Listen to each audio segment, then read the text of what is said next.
हमने atomic structure के बारे में तो कल मैंने आपको बता ही दिया था। ठीक है, आज हम पढ़ेंगे रदरफोर्ड मतलब आपका जो एटम है उसके मॉडल के बारे में। यदि हम बात करें, मॉडल क्या होता है, किसी की भी स्ट्रक्चर के बारे में बताना, वही क्या कहलाता है, आपका मॉडल कहलाता है। ठीक है, सबसे पहले जो एटम है उसका मॉडल किसने बताया था? थॉमसन ने बताया। थॉमसन ने क्या बताया कि जो एटम है, एटम की जो स्ट्रक्चर होती है वो एक तरबूज के समान होती है।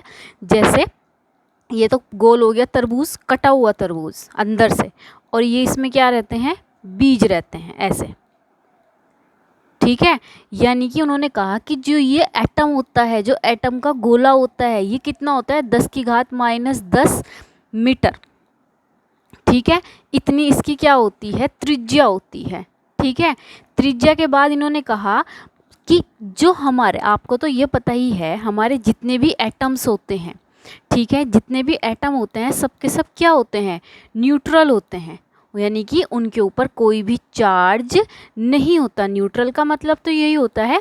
ठीक है, अब ये कैसे हो सकता है, जो ये ब्लैक ब्लैक है इसे तो इन्होंने कहा कि ये पूरा का पूरा निगेटिव चार्ज फैला हुआ है। निगेटिव चार्ज फैला हुआ है यानी कि क्या है, ये इलेक्ट्रॉन है। और जो इसका ये रेड पार्ट होता है इसे इन्होंने क्या बोल दिया कि ये पॉजिटिव पार्ट है। ओके, अब देखो कैसे इन्होंने इसको एक्सप्लेन किया। इन्होंने कहा कि जितना हमारे पास पॉजिटिव पार्ट होगा उतना ही क्या होगा, हमारे पास निगेटिव पार्ट।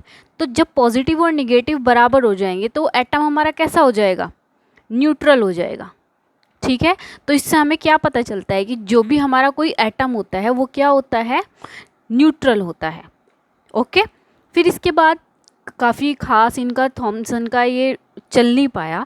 इसके बाद इन्होंने रदरफोर्ड आए, जो कि काफ़ी इंपॉर्टेंट है, आपके एग्ज़ाम में भी आता है। रदरफोर्ड ने काफ़ी अच्छा एक्सपेरिमेंट किया। रदरफोर्ड ने बताया कि जो हमारे पास कोई भी एटम है उसकी स्ट्रक्चर कैसी होती है, कहाँ पॉजिटिव चार्ज होता है, कहाँ निगेटिव चार्ज होता है, कहाँ इलेक्ट्रॉन पाए जाते हैं, किस तरीके से है।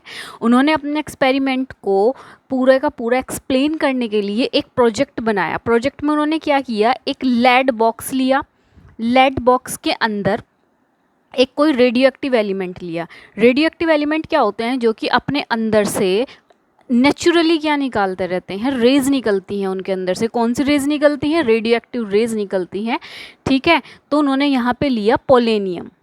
ठीक है, पोलेनियम को उन्होंने लिया और पोलेनियम को क्या किया, यहाँ पे स्लिट्स लगाई इन्होंने।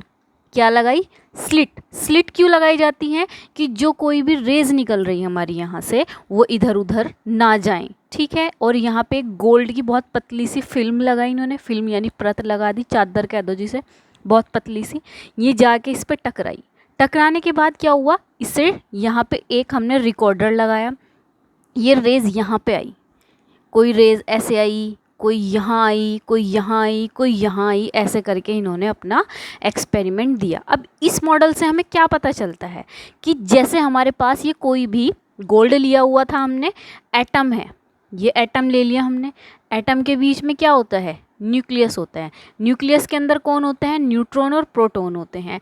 आपको पता है न्यूट्रॉन तो न्यूट्रल होता है, प्रोटॉन पे क्या होता है, पॉजिटिव चार्ज। तो यानी कि हमारा यहाँ पे क्या है, पॉजिटिव चार्ज। और जो ये रेज निकली यहाँ पे, इन रेज को क्या कहते हैं हम, अल्फा रेज। अल्फा रेज क्या होती हैं, पॉजिटिवली चार्ज होती हैं। तो जब अल्फा रेज को किसी भी एटम पे इस तरीके से डाला गया, ठीक है, ध्यान से समझना, ये मैंने आपको ग्रुप में भी आपको मैसेज में इसके सारे नोट्स भेजे हुए हैं, वहाँ से पढ़ लेना, यहाँ समझ लो।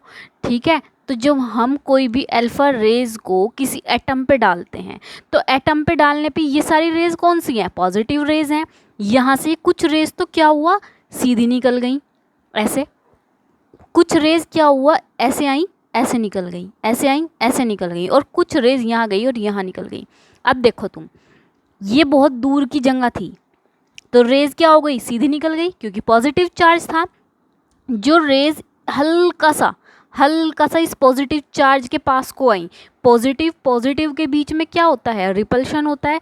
इस रिपल्शन की वजह से इनका क्या हो गया, रास्ता बदल दिया इन्होंने अपना रास्ता। कैसे चली गई, ऐसे, सीधी तो नहीं गई ना। और जो रेज बिल्कुल मिडल में थी, बीच में थी, वो जाके न्यूक्लियस से टकराई। ये भी पॉजिटिव चार्ज, यहाँ पे भी पॉजिटिव चार्ज, तो पॉजिटिव में क्या होगा, रिपल्शन होगा। और इस रिपल्शन की वजह से ये रेज क्या हो गई, वापस आ गई अपनी जगह पर। ठीक है, तो अब हम इससे क्या पता चलता है कि हमारे पास जो न्यूक्लियस है, न्यूक्लियस या फिर आप क्या कहोगे जो एटम है, एटम के अंदर कुछ जगह क्या है, एम्प्टी है, कुछ जगह यहाँ पे क्या है, खाली है, जब भी तो ये सीधी निकल गई, यस और नो, ये सीधी निकल गई। और कुछ बीच में, इनके बीच में क्या है, पॉजिटिव चार्ज है।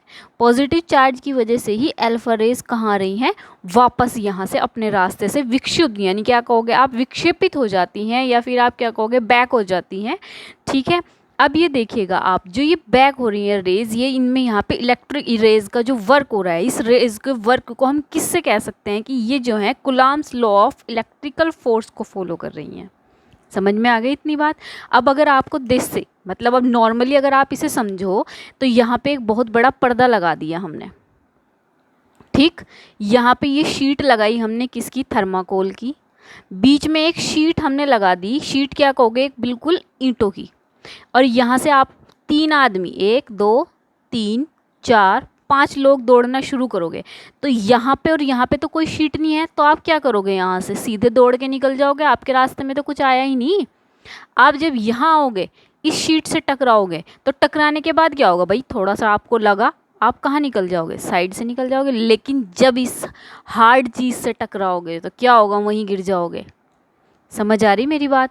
तो यानी कि जब हमारे पास कोई भी पॉजिटिव चार्ज से टकरा रहा, तो वो क्या हो गया, वापस आ गया। तो इससे हमें क्या पता चलता है कि जो कोई भी एटम है, एटम के बीच में क्या होता है, पॉजिटिव चार्ज होता है, वो भी डेंस, बहुत खतरनाक वाला को हो गया आप एक तरह से, वो पॉजिटिव चार्ज है, इसीलिए बिल्कुल मिडल से हमारी रेज क्या हो रही है, वापस बैक हो रही है, और जो रेज उसके आसपास से गुजर रही वो क्या हो रही, विक्षेपित हो रही है अपने रास्ते से, सीधी नहीं निकल रही। और जो रेज काफ़ी डिस्टेंस पे हैं, वहाँ पे कोई पॉजिटिव चार्ज का प्रभाव नहीं है, वे रेज क्या हो रही हैं, सीधी निकल रही हैं। यही हमारा रदरफोर्ड का मॉडल है। रदरफोर्ड के मॉडल के अकॉर्डिंग हमें क्या पता चलता है कि हमारे पास कोई भी जो एटम है, एटम के अंदर क्या है, सबसे पहले तो एक एम्प्टी स्पेस है। अब एम्प्टी स्पेस यानी खाली जगह, ठीक है। दूसरी बात, इसके मिडल में एक बहुत ही हाईली पॉजिटिव चार्ज है। पॉजिटिव चार्ज कहाँ पर है, मिडल में है, यहाँ पर, ठीक है।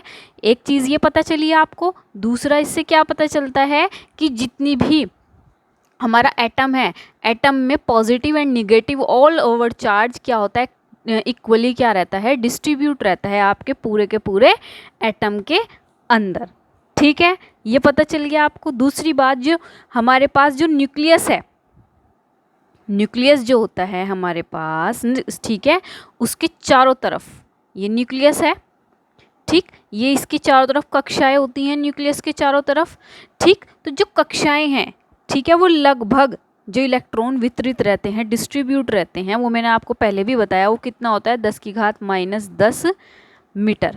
ये हमारे पास क्या है, हमारा मॉडल है रदरफोर्ड का, बहुत ही इंपॉर्टेंट है, इसे ज़रूर करके जाना एग्ज़ाम में, 100% आपको मिलना ही है ये एग्ज़ाम में, ठीक है। इसके बाद क्या हुआ, बुक से आप पढ़ लेना, इसमें थोड़ी सी कमियाँ भी थी रदरफोर्ड के मॉडल में, ठीक है।